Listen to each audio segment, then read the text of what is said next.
Well, ang pagka nakita ko naman ang video, hinuli si former president, wala naman warrant of arrest. Ano yun? Kidnapping yun. Kidnapping. Walang warrant of arrest, pahuli mo yung tao, padala sa isang bansa. Ibig sabihin, wala silang tiwala dito sa ating bansa. Ang totoo, ang gobyerno natin bulok na.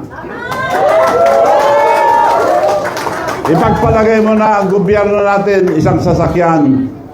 Maski pa-overhaul mo yan, palitan mo lang ang pyesa, hindi pa rin naandar. Kailangan bago. We have good laws, but the implementation is bad. Pagpalagay mo na lang, pagpahal ka ng kaso ngayon. Abuti ka ng siyam-siyam, may parking fee. Pagbayad ka lang parking fee, matutulog na ang kaso mo.